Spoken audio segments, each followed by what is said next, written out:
Nous allons donc accueillir Monsieur le Général de corps d'armée Christophe Abad, gouverneur militaire de Paris. Également le grand chancelier de la Légion d'honneur, le général d'armée Benoît Pugat. Et également l'amiral Alain Koldefy, donc président de la SMLH.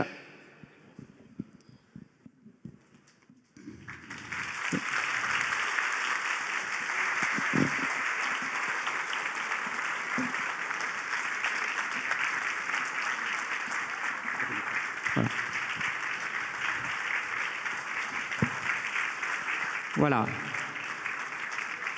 Au général, le gouverneur militaire de Paris.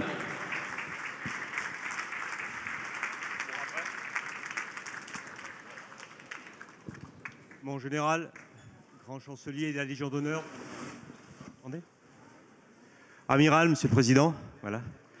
Mesdames et Messieurs les hautes autorités, Mesdames et Messieurs, chers jeunes, en qualité de gouverneur militaire de Paris, j'ai grand plaisir à vous accueillir pour cette magnifique journée au cœur de l'Hôtel National des Invalides et tout particulièrement au cœur de cette cour d'honneur si symbolique. Quand on regarde autour de nous, on voit à quel point ce site est un véritable joyau architectural, créé il y a 351 ans sur la volonté du roi Louis XIV. Mais au-delà de cet aspect visuel, je voudrais vous dire aussi combien ce site a une valeur symbolique très profonde en matière de mémoire, puisque nous y avons aujourd'hui 3 musées, le musée de l'armée, le musée de l'Ordre de la Libération et le musée des plans reliefs. Vous dire aussi et surtout combien ce site est un site de reconnaissance de la vocation première de l'Hôtel National des Invalides, et je veux parler de l'existence encore aujourd'hui, 351 ans après, de l'Institution nationale des Invalides, qui comprend à peu près 80 pensionnaires et qui incarne l'ADN, l'esprit du site, à un moment où il y a 350 ans, il n'y avait pas 80 pensionnaires, mais plus de 4000 pensionnaires ici, dans l'ensemble des lieux. C'est bien sûr un site de reconnaissance parce que c'est ici où vous vous trouvez, dans cette cour d'honneur, que nous rendons hommage aux plus hautes personnalités civiles et militaires de l'État, aux grands dignitaires des ordres nationaux, Légion d'honneur et Ordre national du mérite, aux compagnons de la Libération. Il n'en reste désormais plus qu'un, Hubert Germain, qui vit d'ailleurs à l'Institution nationale des Invalides, plus qu'un sur les 1038. Et puis c'est ici que nous rendons bien sûr hommage aux soldats morts pour la France. Et les événements font, vous le savez, que dans quelques jours, en début de semaine, la date n'est pas encore fixée, ici même, nous rendrons des hommages militaires au caporal-chef Maxime Blasco, mort au combat avant-hier, vendredi. C'est dire si ce site particulièrement symbolique et prestigieux se prêtait, Monsieur le Président, à la tenue des Olympiades. Je vous souhaite bien sûr de tout cœur une excellente journée, en espérant que la météo soit au rendez-vous, ça devrait l'être. Et puis j'aurai grand plaisir à faire un tour avec les plus hautes autorités pour venir à votre rencontre. Je vous remercie.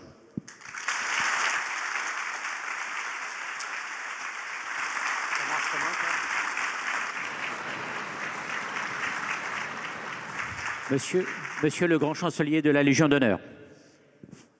Mesdames, Messieurs, chers amis, comme grand chancelier de la Légion d'honneur et au nom du président de la République, Emmanuel Macron, grand maître de l'ordre, je suis particulièrement heureux d'être parmi vous aujourd'hui pour inaugurer auprès du général gouverneur militaire de Paris et de l'amiral Koldefy, président de la Société des membres de la Légion d'honneur, ces Olympiades, célébrant le centenaire de la création de cette société.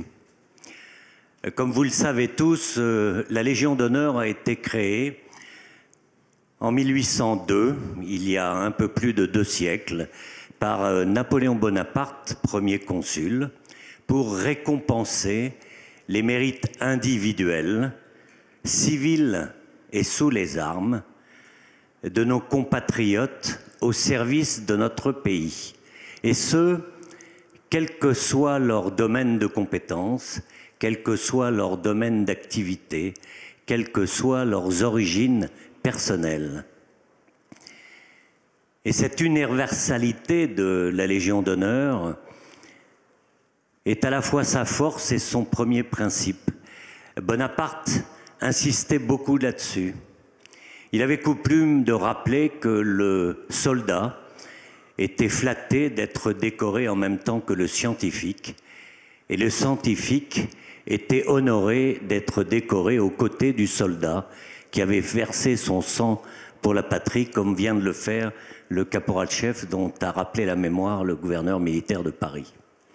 Et c'est précisément l'union des compétences et des qualités des uns et des autres qui permet effectivement de faire rayonner la France, qui permet effectivement de servir ses compatriotes, de servir son pays. Et cette notion de service est le deuxième principe de l'ordre de la Légion d'honneur. Agir au profit des autres, agir au service de son pays, agir au service de sa famille, agir au service de ses compatriotes, agir au service de nos valeurs, ces valeurs qui ont constitué la France, qui ont fait ce que nous sommes, à notre taille, modestement, mais fièrement. Et cette notion de service, c'est celle qui a conduit le général Dubail, il y a un siècle, après la Première Guerre mondiale, qui était grand chancelier en créant la Société des membres de la Légion d'honneur, afin précisément de venir en aide et de soutenir ceux qui, ayant mérité de la patrie, en particulier au combat, et mérité d'être aidés. Et aujourd'hui encore, et j'en remercie l'amiral Koldefy et les membres de la SMLH, eh bien, les camarades de la SMLH continuent cette notion de service. Et ils vous montrent l'exemple, ils vous montrent la voie. Celle du dévouement, celle de l'exemplarité du comportement, celle de l'engagement au service des autres.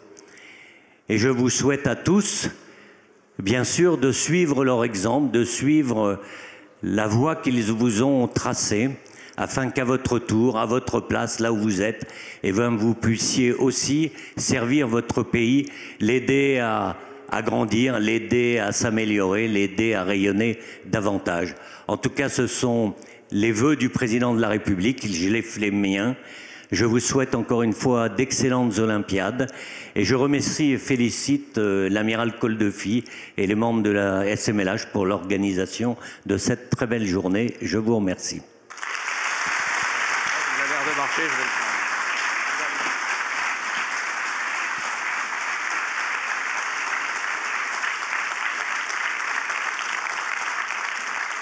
Monsieur le Président de la Société des membres de la Légion d'honneur.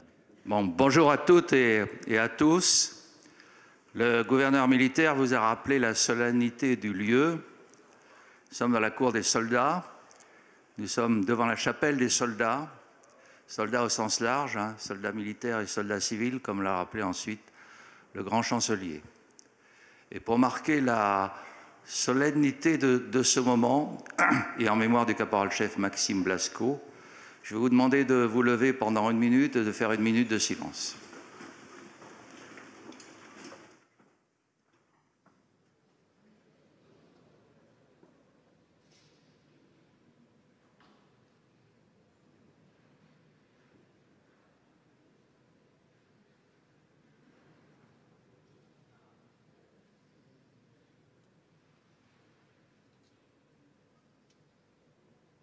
Je vous remercie.